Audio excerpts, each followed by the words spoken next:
Morning, all you folks, all you lonely bodies of water and electricity trying to replicate your genes. How are you? You feel like an animal sometimes? You feel like a machine sometimes? You feel like a human sometimes? There's a great album that wrote very beautifully in 2005 about the intersection between these things and how they feed off of each other, relate to each other, eat each other, kill each other. And yeah, shout vegans. Some people care about that animals have consciousness. Some people not so much. The industrialists primarily. Anyway, on the way to Oklahoma, one of my favorite Residents songs. I think I know all the words. On the way to Oklahoma, I turned into a cat. My true love was a tiger. I'm sure you can see that. I called my mother Doll. I called the tiger Dolly. It was my mother's name. On the way to Oklahoma, I finally became sane. On the way to Oklahoma, a voice inside my mind demanded that my senses expand through space and time.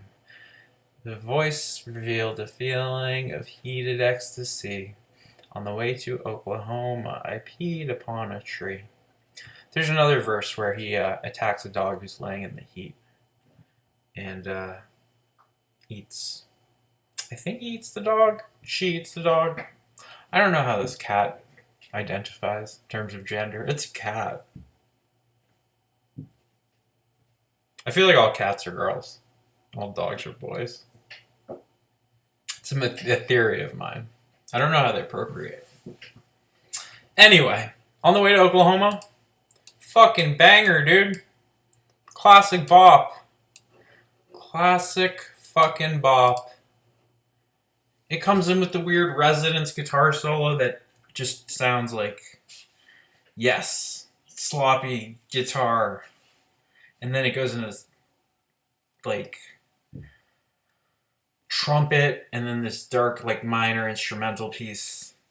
It's very haunting. But yeah, it's a beautiful song. Great opener for this record. Olive and Grey is quite caustic. It's like aggressively noisy, and it's a chorus shouting, not the male voice. This album has a lot of the female voice. Demon's Dance Alone has a lot of this. There's a few records, some of which I've reviewed, including the God in Three Persons, which prominently figure female vocals. I enjoy these. I like the way a woman sounds singing the song usually better than just the guy free associating. But anyway, this is probably my favorite musical Residents album. In terms of, it just incorporates not only like the weird experimental stuff, but ideas that I personally care about, like the destructive effect of machines, cruelty towards animals, and the cognitive dissonance that we ignore when we kill other living beings. But we don't think that they're deserving of not being tortured and in pain because they're stupid. They're dumber than us, right? That's why we eat meat. We don't need to eat meat. Particularly if you're wealthy, you have no excuse not to eat meat. But anyway, what have my chickens done now? Okay, he wasn't dreaming when it started screaming. He touched my penis and then it went away. He traded, I think, okay, so olive and gray, I think he traded his removed penis for one that is shaded olive and gray. So whatever that means, that's what it's about. What have my chickens done now? You mean other than the pandemic? It's more sparse and harps. There's like, it's more of like a mid-tempo ballady thing. I knew when I made her the devil had claimed her. It must be chickens somehow. And then you get into like Residence, Dark, just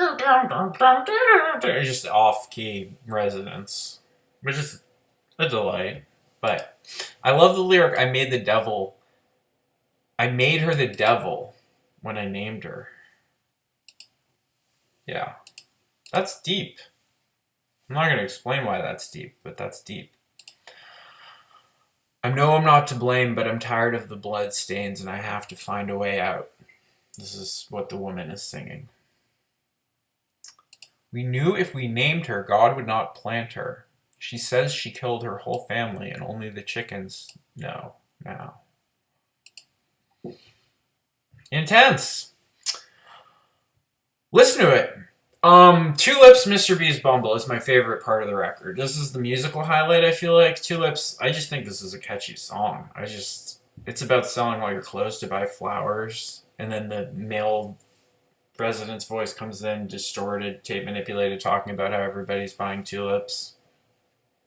And then Mr. B's Bumble is completely electronic. It's just beautiful electronic dance music. This should just play in clubs, like dance clubs. But yeah, DJs suck. You can listen to my radio station. I play fucking Mr. B's Bumble. Inner Space. It's a calmer female sung number. It's got straightforward kind of lovey Residence lyrics for like, it's like a girl wondering if she still thinks about him, and then the groove picks up similarly to the Tulips beat almost, but like calmer, more restrained, slow type jam. But the instrumentals on this, I think, are the best late period Residence instrumentals. So from a musical perspective, I think Animal Lover is one of their best albums.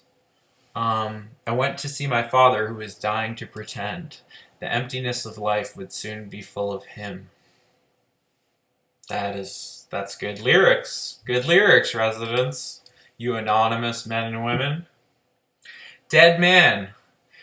It's female chorus again, singing this haunting, like, lament. It's kind of unusually straightforward and emotionless for talking about somebody that you would think they would be grieving for, but it's like dead men have little inspiration. Dead men mostly just lie around. Heroes always say the truth, and heroes never explain. Dead men are always in the way. Then it devolves into the snake fingery guitar stabs that you're going to hear in a Residence song. Ingrid's Oily Tongue, lovely instrumental again. In Mr. B's Bumble, this is like my favorite late period Residence instrumentally. This record is an incredible journey. The lyrics are very good. They're very meaningful if you actually understand what they're trying to communicate. Mother No More starts with a lo-fi sample of a guy playing piano, and then it's back to the female voice singing.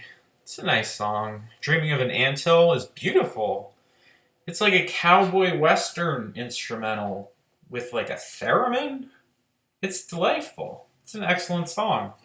Elmer's song starts as like a gospel chorus singing God is Waiting for You, and then turns into what this album is.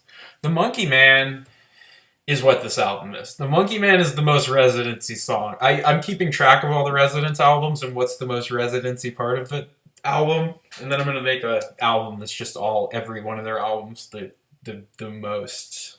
I want to make the most Brown Ween. Just as playlists. Don't worry. We're not making any money over here. Elmer's song starts as this gospel chorus and then turns... Yeah, okay. Monkey Man is that witchy female vocal, kind of free associating. The lyrics are wild. The Whispering Boys I adore. Female sung again. The Whispering Boys will not go away. The Whispering Boys have nothing to say. Sometimes they are known to take children who have no homes. Those Whispering Boys. Lots of bells, and it's the way they do bells. I've compared this to Tom Waits, but the Residents were doing weird shit with bells and non-instruments way before Tom Waits. So, if anything, Waits is ripping off the Residents. They were belling it up with weird percussion in the 70s. Listen to their first fucking record in 1974. Burn My Bones. Craziest ending to this record possible, and I expect nothing less. I expect nothing less from The Residents. Because, famously, The Residents fucking rule. It's like a patient undercurrent of melancholy, almost ambient with this poetry, and then decides to be more precise and dark, and the bells and acoustic guitars come in. There's some nice acoustic guitar playing.